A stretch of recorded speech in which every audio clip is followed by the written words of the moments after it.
ನಮಸ್ತೆ ಸ್ನೇಹಿತರೆ, ಇವತ್ತು ನಾವು 1ನೆಯ ತರಗತಿಯ ಕನ್ನಡ ಪುಸ್ತಕದಲ್ಲಿ ಶಂಕರಪ್ಪನ ಮನೆ ಗದ್ಯವನ್ನು ನೋಡುವ. ಶಂಕರಪ್ಪನ ಮನೆ ಪಾಠದಲ್ಲಿ ಮೊದಲಿಗೆ ಶಂಕರಪ್ಪನ ಮನೆ. ಸಂಜೆಯ ಸಮಯ. ಮನೆಯ ಬಾಗಿಲ ಬಳಿ ವೀಣಾ ನಿಂತಿದ್ದಳು. ಆಟವಾಡಲು ಅವಳು ಗೆಳೆಯರಿಗಾಗಿ ಕಾದಿದ್ದಳು. ಆಗ ಮಹದೇವ ಅವರು ಮನೆಗೆ ಬಂದರು. ಮಹದೇವ ಅವರನ್ನು ನೋಡಿದ ವೀಣಾ ಸಂತಸಗೊಂಡಳು. ಬನ್ನಿ ಚಿಕ್ಕಪ್ಪ ಬನ್ನಿ. ಇಲ್ಲಿ ನಿಮಗೆ ಏನು ಅರ್ಥ ಆಗ್ತಾ ಇದೆ? ಶಂಕರಪ್ಪನ ಮನೆಯಲ್ಲಿ ಅವರ ಮಗಳು ಇದ್ಲು.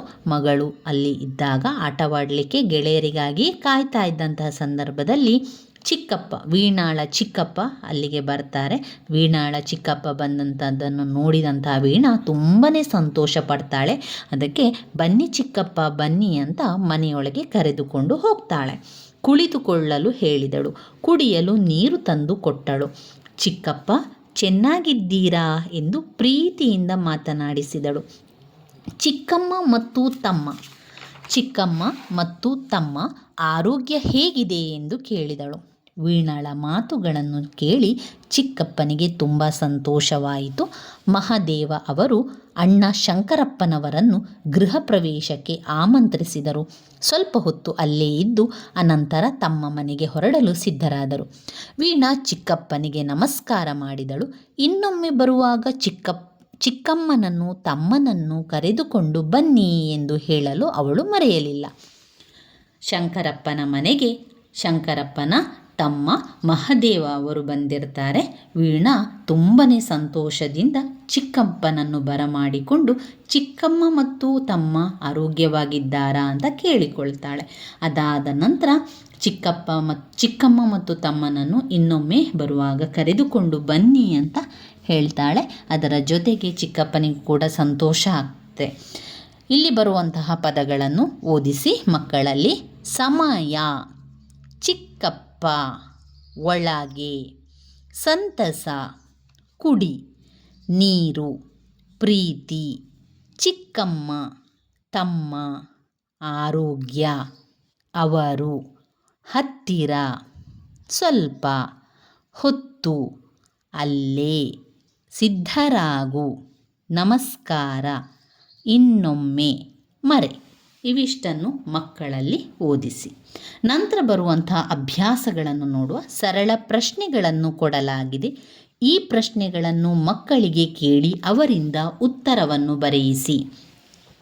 ಯಾರನ್ನು ನೋಡಿ ವೀಣಾ ಸಂತಸಗೊಂಡಳು? ಚಿಕ್ಕಪ್ಪನನ್ನು ನೋಡಿ ವೀಣಾ ಸಂತಸಗೊಂಡಳು.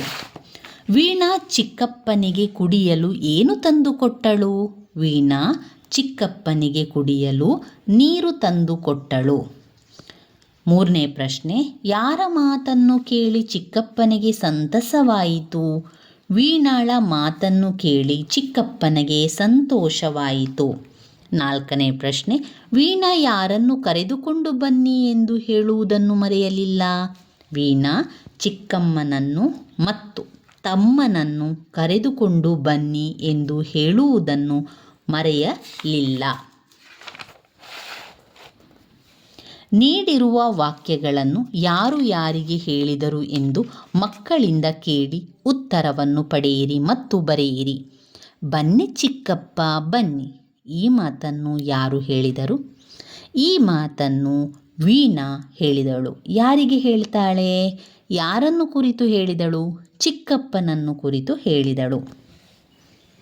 ನೀಡಿರುವ ವಾಕ್ಯಗಳಲ್ಲಿ ಒಂದೊಂದು ಪದ ಬಿಡಲಾಗಿದೆ. ಆವರಣದಿಂದ ಸೂಕ್ತ ಪದಗಳನ್ನು ಆರಿಸಿ ವಾಕ್ಯವನ್ನು ಪೂರ್ಣಗೊಳಿಸಲು ತಿಳಿಸಿ. ವೀಣಾ ಚಿಕ್ಕಪ್ಪನಿಗೆ ಕುಡಿಯಲು ಡ್ಯಾಶ್ ತಂದುಕೊಟ್ಟಳು. ನೀರು, ಹಾಲು, ಕಾಫಿ. ವೀಣಾ ಚಿಕ್ಕಪ್ಪನಿಗೆ ಕುಡಿಯಲು ನೀರು ತಂದುಕೊಟ್ಟಳು. ಮಹದೇವ ಅವರು ಡ್ಯಾಶ್ ಶಂಕರಪ್ಪನವರನ್ನು ಗೃಹ ಪ್ರವೇಶಕ್ಕೆ ಆಹ್ವಾನಿಸಿದರು. ಅಣ್ಣ, ತಮ್ಮ, ದೊಡ್ಡಪ್ಪ. ಮಹಾದೇವ ಅವರು ಅಣ್ಣ ಶಂಕರಪ್ಪನವರನ್ನು ಗೃಹ ಪ್ರವೇಶಕ್ಕೆ ಆಹ್ವಾನಿಸಿದರು. ಇವಿಷ್ಟು ಅಭ್ಯಾಸಗಳು ನಮಗೆ ಶಂಕರಪ್ಪನ ಮನೆ ಗದ್ಯ ಭಾಗದಿಂದ ಬರುವಂಥದ್ದು. ಈ ಒಂದು ಪಾಠದಲ್ಲಿ ತಿಳಿದು ಬರುವುದೇನೆಂದರೆ, ನಮ್ಮ ಮನೆಗೆ ಬಂದಿರುವಂತಹ ಅತಿಥಿಯನ್ನು ನಾವು ಸ್ವಾಗತಿಸಬೇಕು, ಅವರಿಗೆ ಕುಡಿಯಲು ನೀರನ್ನು ಕೊಡಬೇಕು, ಹಾಗೆ ಅವರ ಜೊತೆಗೆ ನಾವು ಚೆನ್ನಾಗಿ ಮಾತನಾಡಬೇಕು, ಪ್ರೀತಿಯಿಂದ ಮಾತನಾಡಬೇಕು. ಇಲ್ಲಿ ಶಂಕರಪ್ಪನ ಮನೆಗೆ ಶಂಕರಪ್ಪನ ತಮ್ಮ ಮಹಾದೇವನವರು ಬರುವಂಥದ್ದು. ಶಂಕರಪ್ಪನ ಮಗಳು ವೀಣಾ ಚಿಕ್ಕಪ್ಪನನ್ನು ಬರಮಾಡಿಕೊಳ್ಳುವಂಥದ್ದನ್ನು ಕಾಣ್ಬೋದು.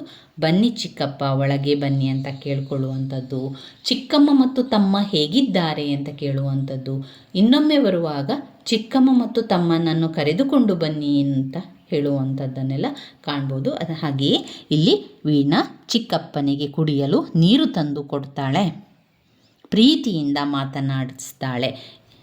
ಚಿಕ್ಕಪ್ಪನಿಗೂ ಕೂಡ ತುಂಬಾ ಸಂತೋಷವಾಗುವಂಥದ್ದು. ಇವಿಷ್ಟು ಶಂಕರಪ್ಪನ ಮನೆ ಗದ್ಯದಲ್ಲಿ ಬರುವಂತಹ ವಿಚಾರಗಳು ಹಾಗೆ ಅಭ್ಯಾಸದ ಪ್ರಶ್ನೆಗಳಾಗಿದೆ ಸ್ನೇಹಿತರೆ. ನನ್ನ ವೀಡಿಯೋಸ್ ಎಲ್ಲ ನಿಮಗೆ ಇಷ್ಟ ಆಗ್ತಾ ಇದ್ದರೆ ಲೈಕ್ ಕೊಡಿ, ಶೇರ್ ಮಾಡಿ, ಸಬ್ಸ್ಕ್ರೈಬ್ ಮಾಡಲಿಕ್ಕೆ ಮರಿಬೇಡಿ. ಧನ್ಯವಾದಗಳು.